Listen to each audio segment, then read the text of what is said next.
What's up, YouTube? Kanye back here again for another video. So Jimmy High Roller released a video a few months back of the most unguardable player in the NBA, and I was told to check it out. So today we're gonna be checking it out right now. I told you just a couple years ago that there would be a player who in one postseason would eliminate LeBron James, Anthony Davis, Kevin Durant, Devin Booker, Chris Paul, and Jimmy Butler, averaged a 30-point triple-double while taking a franchise to their first NBA Finals and breaking multiple records in the process. Would you even believe me?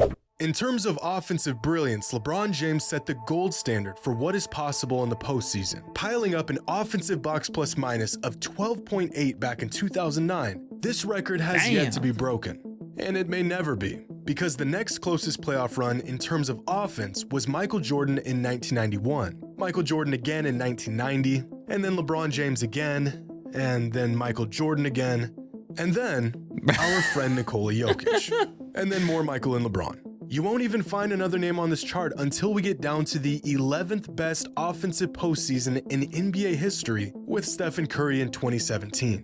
But Michael, LeBron, and Steph are possibly the three greatest offensive players of all time. Above everybody. So what does that make Nikola Jokic? Well, among the career playoff leaders in offensive box plus minus, you'll find the greatest offensive weapons the game has ever seen. Magic Johnson, Kevin Durant, Steph Curry, LeBron James, Nikola Jokic, and Michael Jordan. So far this postseason, Jokic has managed to accomplish something that was previously thought to be impossible. Lead the playoffs in points, rebounds, and assists, a feat that has never been done before. But somehow this accumulation of stats is not that surprising. The man is getting— Bro, you know what's wild, man? Like he looks like he doesn't even care about basketball. Like anytime they interview him, he's like, yeah, let me go ahead and get back to my horses in Serbia or Croatia or wherever he's from. I don't know where he's from. Triple doubles like they grow on trees. I've seen the name Nikola Jokic next to the words triple double so much this season, I almost forgot they were really hard to achieve. 32, in fact, Nikola Jokic now 10. has 10 triple doubles this postseason alone, which is more playoff triple doubles than all but 5 NBA players have ever achieved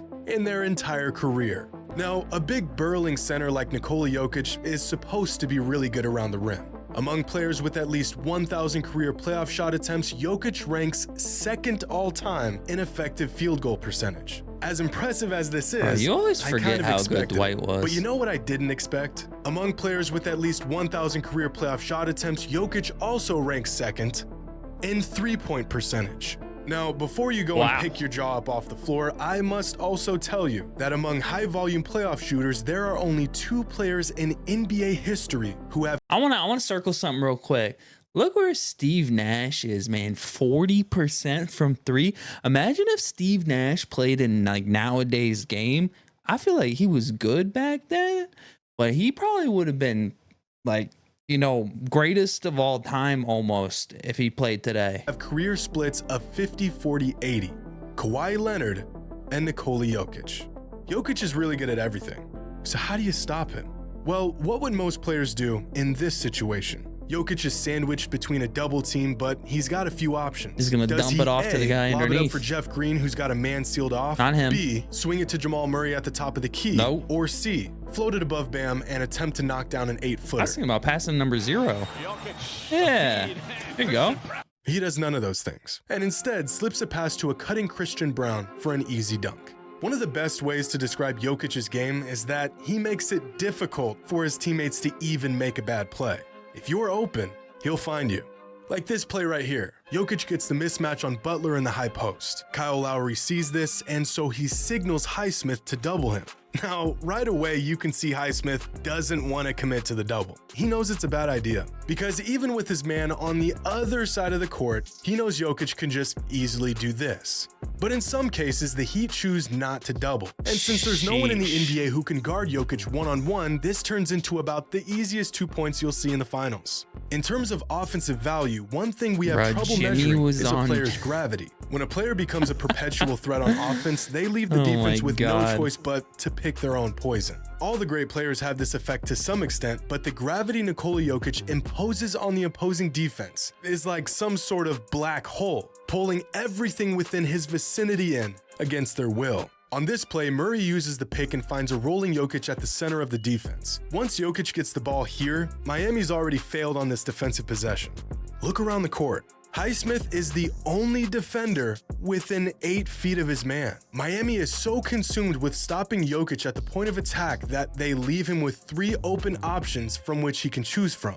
Here's another play from just a few possessions later. It's a different action, but Jokic gets the ball at the center of the defense again. And this time, instead of completely collapsing, the Heat play the passing lane, and Jokic gets a wide open floater. What exactly are they supposed to do in this situation? And this gravity that Jokic imposes on the defense has a reverse effect on his team. One of the many negative sides. I think that really just shows like how much Aaron Gordon really unlocked this team. Like if you think about it, they weren't doing this a few years ago. Now they got so many different options with him. Affects to ISO heavy ball is that even if the player getting the majority of Same the thing shots with is the Porter best Jr. option, it completely disincentivizes his teammates from moving without the ball. And now since they're less willing to run around and make cuts for what feels like no reason, these teammates end up standing around even more, leading to them being open even less, leading to an ISO heavy player passing even less, and it just snowballs until your offense is completely stagnant. But when Jokic has the ball, his teammates are engaged, knowing that if they get open, he will find them. Like this play right here. Jokic sets a screen for Murray and seals Butler off. Jamal Murray looks to feed Jokic the ball, but look in the corner. Michael Porter Jr. is already cutting to the basket, and Jokic doesn't even have the ball yet. Porter instinctively knows that if he gets open, Jokic is going to find him. Now, these are basic motions any team will go through depending on the set. But how many players can still execute the pass that leads to the layup? But Jokic's gravity only works if he is a threat to score the ball. Unfortunately for the Heat, he's really good at that too. Have you ever seen a player get a reluctant 41 points? It's not fancy, it's not loud, half the time it doesn't even look good, and yet no one has found a way to stop it. Everyone knows just how incredible Jokic is at creating offense with his passing, but I don't think the magnitude of this skill set is emphasized enough. Shaquille O'Neal holds the title as the most dominant player of all time. He couldn't hit a free throw, he wasn't the type to survey the floor for open teammates, but none of that mattered because there wasn't a soul on earth that could guard him. But what if Shaq could knock down his free throws? What if he was one of the greatest playmakers of all time? What if he could hit threes? He'd probably have been the greatest player to ever touch a basketball. He was already different. Right? Well, in the 2000 playoffs, Shaq had the...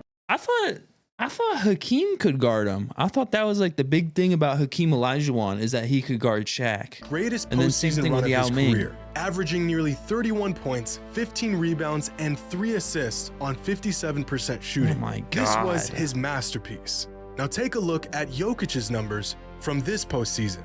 Shaq was one of a kind because he was so unstoppable that he didn't need any variance in his game. But right now, Nikola Jokic is dominating the game like a prime Shaquille O'Neal, while shooting 47% from 3, while hitting 80% of his free throws, while orchestrating the offense nearly every single his practice regimen. Jokic is becoming one of the most lethal offensive weapons the game has ever seen.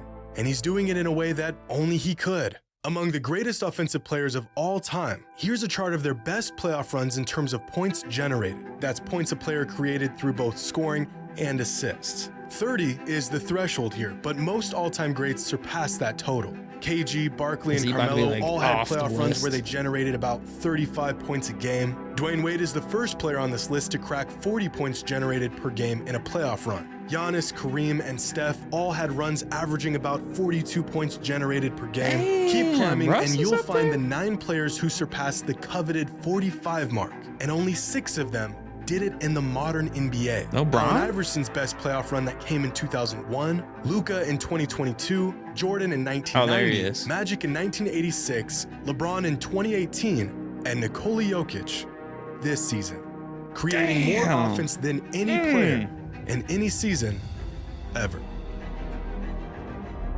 Bro, I had no idea. He did this like undercover too. Undercover.